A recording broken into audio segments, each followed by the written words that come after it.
If you watch this channel, then chances are you probably also watch Minecraft content, or at the very least have seen this guy in your recommended recently. This is Dream. Dream is a successful Minecraft YouTuber that rose to platform fame in late 2019, with his cursed gameplay videos, unsolved mysteries, and coverage of PewDiePie's Let's Play. He's now well above 2 million subscribers, hitting almost 5 million views per upload, and he even played with Notch, the creator of the game itself. One would be led to believe that this exponential growth and insane numbers are a remarkable achievement, or even a miracle. And while you're right about it being a remarkable achievement, a miracle it is not. Welcome back to Kweebec Corner. My name is Connor, and today allow me to spend the video breaking down Dream's successful history, why platforms like Minecraft, Roblox, and eventually Hytale promote such rich content growth opportunities, and discuss how you yourself can become the Dream of Hytale. This video is sponsored by ServerPro. ServerPro has everything you need to host the next big Hytale server. With support for modding and scripting, why not start your adventure today and grab a free Minecraft server which you can swap over once Hytale is launched.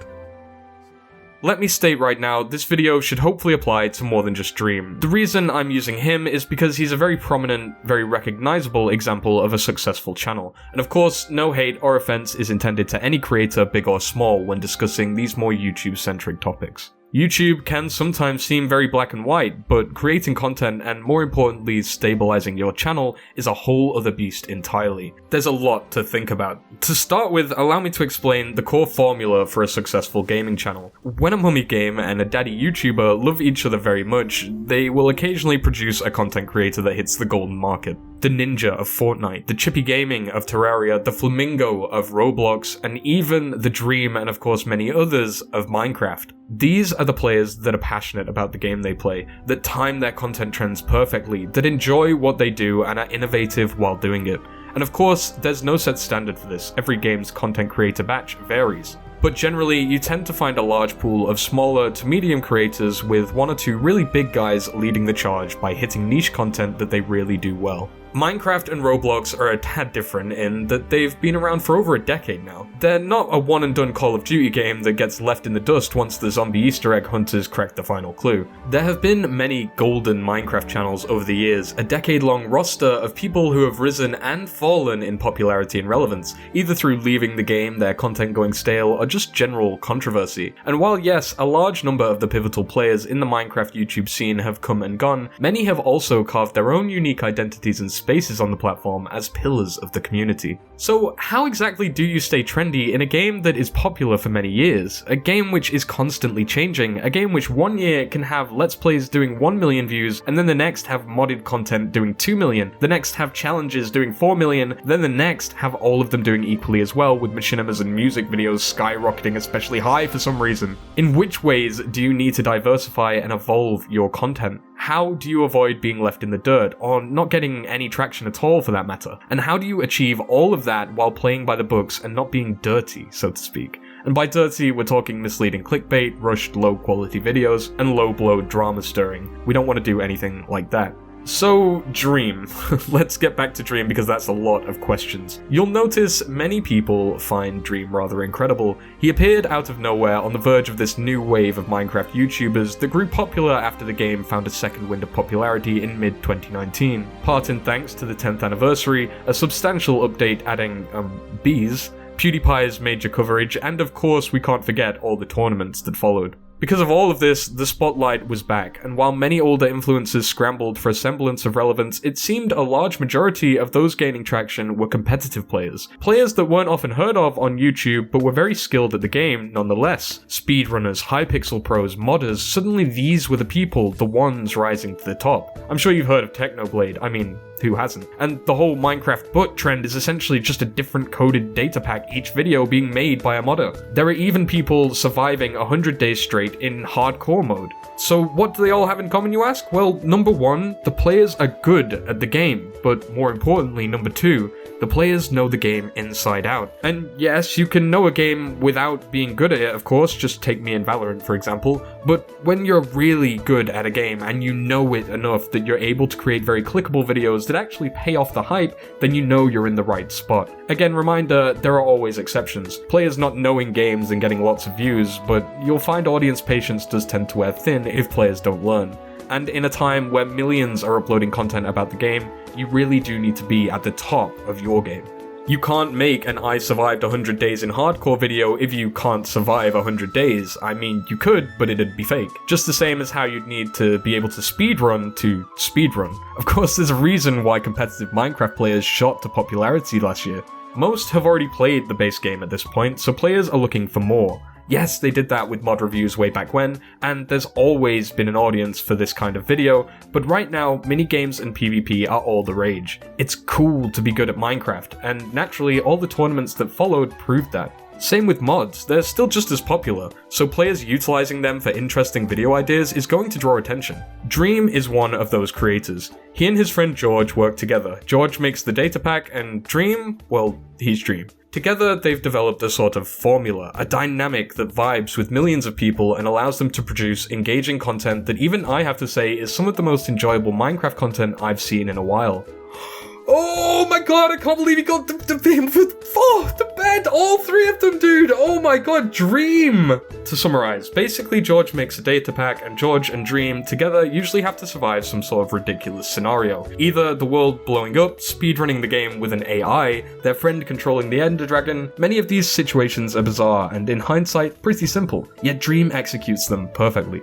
A combination of game sense, quick reaction times, and George's blood-curdling screams, and mods, makes for great Minecraft content, with a bit of competitiveness, a bit of skill, a bit of humor and wit, and finally a dash of modding. Basically everything that is popular about Minecraft right now. Here's the thing though, I'm not saying that this format or show was the reason he succeeded. In fact, I'm saying the complete opposite. This show is a result of him diversifying his content and identifying exactly what his audience wants during a growth phase basically unrivaled by most other channels. He was in the perfect place to provide content that everyone was looking for, but him getting there is what I want to focus on now. Originally, Dream's channel was a place like most other people's Minecraft channels, somewhere to goof around with friends and throw stuff at the wall until it stuck. Dream was good at traps. I don't know if you can tell from his current content. So naturally, he did what he knew best. Uploaded for a bit and then didn't again for 5 years.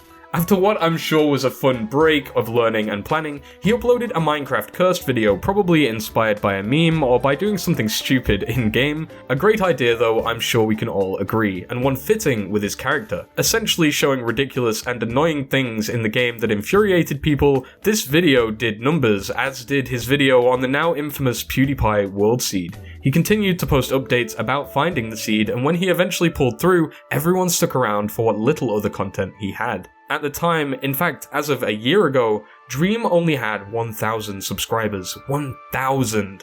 Regardless, he continued to upload content of him and his friends doing various things, from escaping dungeons to making fun troll videos. You can see that for the longest time, Dream has always had this style of basic title, basic avatar, which also fits with his theme of trolley, trappy, cursed Minecraft guy.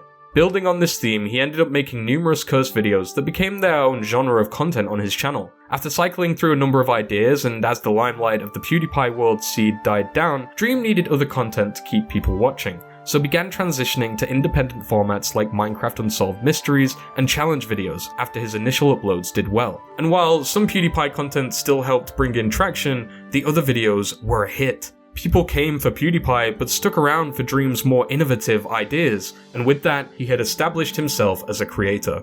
The steps to take from here were stabilizing his brand and recognizing what his new audience were looking for. This change of prerogative, going from whatever sticks to what's the right thing to throw at the wall, is a phenomenally common process that creators make as they initially grow, and making the right choices in this stage is fundamental to not losing those people whose attention you captured along the way. Despite not knowing which ideas would work at the time, through trialing new content and not being afraid to think outside the box, Dream established formats that he could grow and evolve into core content that grounded his channel. A final factor I wanted to mention is that you'll notice Dream rarely repeats a video idea. I mean, the format maybe, or the structure, but you'll find there's always some sort of change or difference or improvement. Not each piece of content is cookie cutter, but not each so abstract that you don't know what to expect going in. You feel comfortable knowing things will be enjoyable and consistent. Dream aids with this by talking quick at the start of his videos, establishing and summarizing the premise, then calling to subscribe if you enjoy and like the video, while showing the demographic for amount of subscribed viewers versus unsubscribed. This fast-paced intro tells the viewer what they want to know, reminds them that they can subscribe, and then gets straight into things.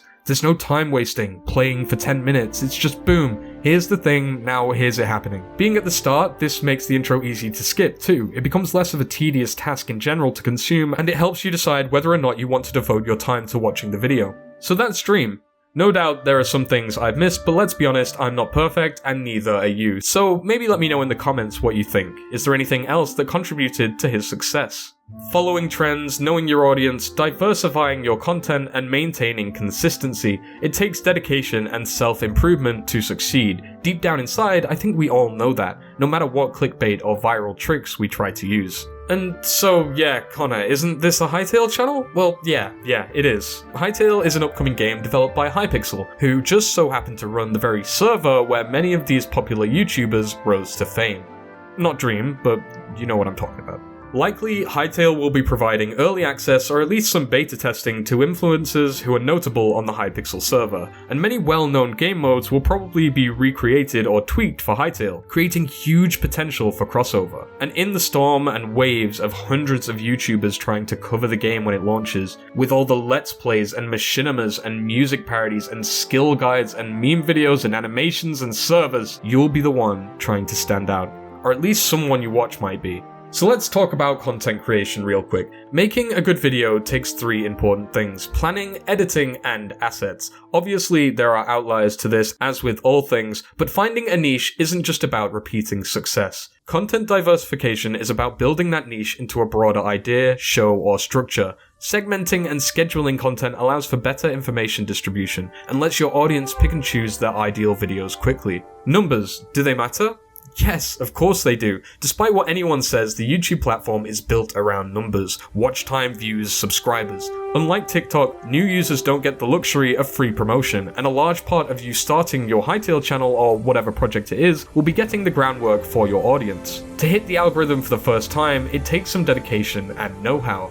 You'll always come across 1 or 2 channels with really good content but way less views and subscribers than you expect. This is most likely because they haven't diversified their content or have done it too much, leading to over-dilution of the audience. They may have also not optimized their channel. They might not know how to become partnered or what CPM is. I'll link a few resources below if you'd like to learn more about all of that. Let's talk about branding and consistency. Tying together your ideas into a consistent representation is important, but doesn't have to be complex. Using Dream as an example here, his simple MS Paint style man on a green background is iconic enough to not require expensive art commissions. Not to discourage commissioning art, of course, I do it all the time and many others do, but you should know you don't have to push the boat out to create branding or a sense of identity. Personality alone can often be strong enough to do this. However, you can always consider commissions as well when figuring out how to improve your assets. You could try adding another person to your channel, essentially recruiting someone to your staff. We're not talking about real companies here unless you're super serious, and if you are, chances are you're not watching this video.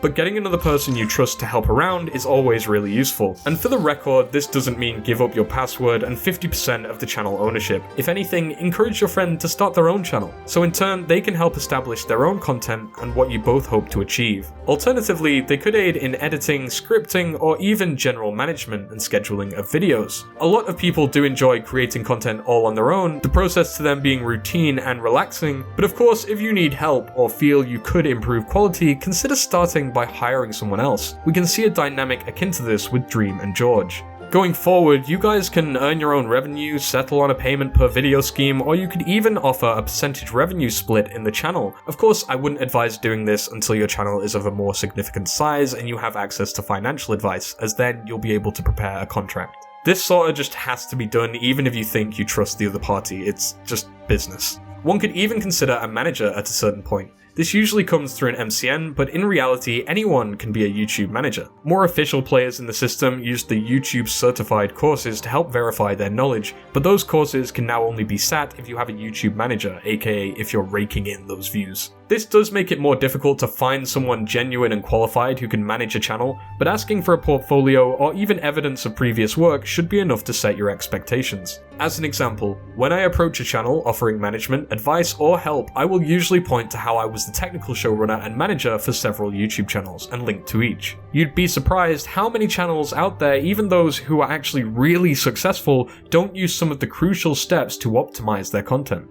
We do fall into the realm of luck and circumstance for this next part. Obviously, there are huge outliers to everything I'm talking about here, and I can't ignore that. Creators that reach absurd numbers of views or peaked for no reason whatsoever. People who don't even put in effort into their videos, or people who are just really charismatic and viewers love them. Like I say, there's no set way to go about becoming a big YouTube channel, but taking inspiration from tried and tested methods is how the platform evolved in the first place. So starting there isn't a bad idea. The point I'm trying to make is don't feel intimidated or outdone by flukes, or random circumstantial things in that case, like your competitor finding a new show that works for them. Chances are they weren't expecting the growth either, so you shouldn't be salty, just aim to improve. Hundreds of people make YouTube content. Ask around, do some research, upload test videos. You won't know until you try, after all. Whether you feel comfortable working on your own or with a team, it's up to you. One thing's for sure, once you begin uploading regularly and start diversifying content into formats you think people are resonating with, you can assume you have yourself a community. You can probably tell this by premiering a video at prime hours and seeing how many people turn up, or by asking for some feedback in the comments. Moreover, many YouTubers will start Discord servers or even Patreons as they grow in size, all focused on communicating with the core channel community. Identifying who your core viewers are and what they want is important. It shows the primary demographic you're pulling in, and you can aim to not only reflect content based on that, but work with them to produce things that they want to see. And if your video doesn't do as well as your usual numbers, or if you're on a regular rise of views with each upload and you get cut short one day, don't sweat it. There's no need to be angry that your content wasn't automatically promoted by robots to irrelevant people that potentially won't enjoy or understand you. Your core audience saw the video, and that's what matters. They will check if you uploaded, they will catch it in their recommended. Don't delete these videos or be ashamed. These videos represent you as you, putting in all your effort. Usually, the higher viewed videos are easier to create in some cases anyway. Easy ideas as the case may be. I know I personally have put hours into some of my lowest viewed videos, and the same with many creators I've spoken to.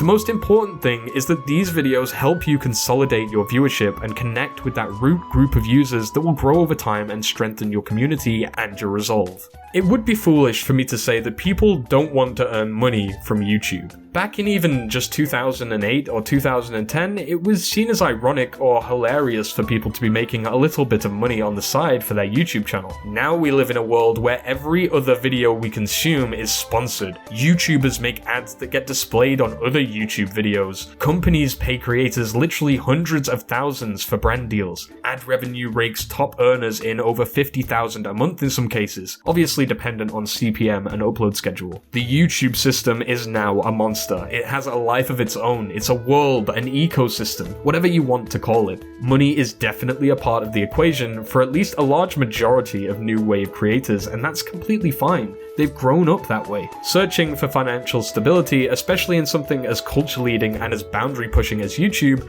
a job that seems incredibly overpaid and luxurious in some regards, is not a bad thing to want. But it is a bad thing to let get the better of you. Many guides on YouTube will tell you to do you. Do what you feel is right.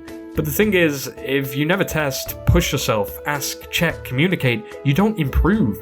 You're going to need to aim to get views and push for relevant topics to get people's eye. It's just the world we live in now. There's billions of videos, so why on earth would they watch yours? Unless you give them a reason to. Doing that in a smart way and doing that in a money-hungry way are two different things that you need to learn the difference between. Other reasons to succeed? Well, I started my channel because I wanted to test my editing. Now, seeing not only the scale of Hytale, but the potential of Kweebec Corner as a community, I want to push all of my creative and management skills to the test, to refine them and become more efficient in the process. Essentially, I want to learn, and that's another big one, a big motivator with creators. I've learned quite a lot about development just from making videos breaking down Hytale game features. There's a lot of reasons to succeed, so pick one and get started, because Hytale is coming soon. Follow me at Kweebec Corner if you're interested in Hytale and want regular channel updates. You can also DM me if you want any advice on YouTube. You can also join us on the Discord server, link in the description, for a community of thousands of Hytale enthusiasts that chat and interact regularly.